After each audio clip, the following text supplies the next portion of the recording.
Praise the Lord. மற்ற ஜனங்களுக்கு போதிக்கக்கூடிய இடத்துல ஒருத்தர் இருந்தால் அவர் எப்படி நடந்துக்கிடணும் பார்க்கலாமா?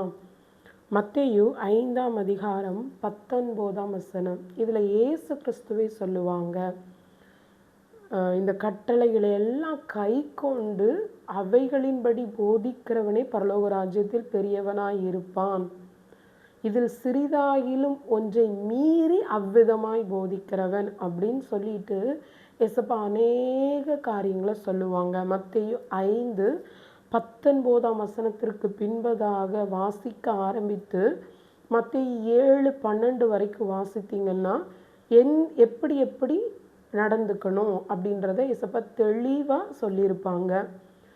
நம்ம மற்றவர்களுக்கு போதிப்பதற்கு முன்பதாக இதை வாசித்து நம்மளுடைய வாழ்க்கையில் இதை கை கொண்டிருக்கிறோமா அப்படின்னு செக் பண்ணுறது ரொம்ப ரொம்ப நல்லது. இதில் எதையாகிலும் ஒன்று மீறிட்டு அது தப்பு இல்லை அப்படின்னு நம்ம மற்றவங்களுக்கு போதித்தோம் என்றால் நம்ம பரலோக ராஜ்யத்தில் சிறியவனாய் காணப்படுவோம். அப்போ எது இங்கே பிரதானமாக முக்கியத்துவம் பெறுது அப்படின்னா, போதிப்பதற்கு முன்பதாக அவைகளை நாம் கை கொள்ளுவது முக்கியமாக கருதப்படுது. ஆண்டவர் சொன்ன காரியங்களில் ஃபைனலாக ஆண்டவர் சொன்னது, உங்களுக்கு மற்றவங்க எப்படி செய்யணும்னு நினைக்கிறீங்களோ அதை நீங்கள் மற்றவங்களுக்கு செய்யுங்க, அவ்வளோதான். இப்போ நீங்கள் ஒரு தப்பு பண்ணுறீங்க, ஒருத்தவங்கிட்ட போய் மன்னிப்பு கேட்குறீங்க, நீங்கள் என்ன எதிர்பார்ப்பில் போவீங்க? அவங்க நம்மளை மன்னிச்சிட்டா நல்லா இருக்குமே, நம்மளுடைய தவறுகளை உணர்ந்து அவங்கக்கிட்ட ஒரு மன்னிப்புக்காக போகும்போது அவங்க மன்னிச்சா நம்மளுக்கு நல்லா இருக்குமே, நம்மளை ஏற்றுக்கொண்டா நல்லா இருக்குமே அப்படின்ற மனநிலைமையில தான் நம்ம போவோம்.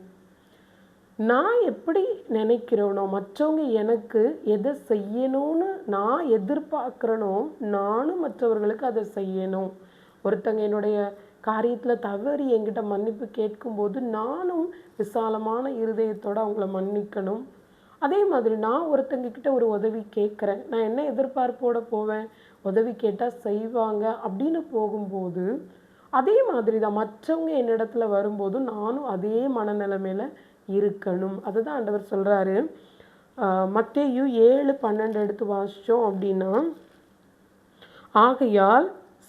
ஆதலால் மனுஷர் உங்களுக்கு எவைகளை செய்ய விரும்புகிறீர்களோ அவைகளை நீங்களும் அவர்களுக்கு செய்யுங்கள், இதுவே நியாயப்பிரமாணமும் தீர்க்க தரிசனங்களும் ஆம்.